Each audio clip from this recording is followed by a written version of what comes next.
A Victorian coroner is deciding whether to consider hundreds of other reported cases of power loss in Volkswagen cars before she makes a finding into the death of a Melbourne driver. Melissa Ryan's Golf was hit from behind by a truck on the Monash Freeway 2 years ago after her car appeared to suddenly lose power.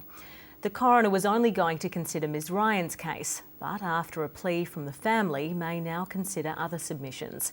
Here's Consumer Affairs reporter Amy Bainbridge. The May inquest into Melissa Ryan's death heard her car slowed suddenly without brake lights. Scores of Volkswagen drivers have since come forward describing how their cars dramatically lost power. Lawyer John Voyage says the family has made a fresh submission to the coroner, including 300 instances from drivers where VW cars have stopped suddenly. It's been very traumatic for the family. People are suffering through the grief of losing a loved one. Then on top of it, they're feeling the added burden of having to establish precisely what happened. John Voyage says the family is pleased the coroner has written to VW and the Department of Transport and Infrastructure to request more information. The family are wanting answers.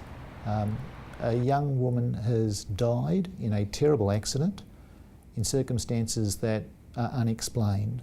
Volkswagen has recalled some cars with automatic direct shift gearboxes. Melissa Ryan was driving a manual. Brisbane chef Jessica Creswell also owned a manual Golf but traded it in after it lost power. That's when I raised my concerns with them about how my car had just suddenly stopped, and had I been on the highway I would be dead with my family.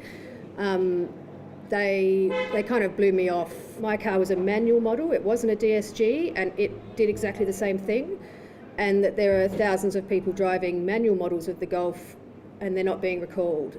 Volkswagen says it is continuing to assist the coroner, but that it's not appropriate for the company to comment further at this stage. It's now unclear when the coroner will hand down her finding, but Maurice Blackburn says the family hopes to avoid any further hearings. Amy Bainbridge, ABC News.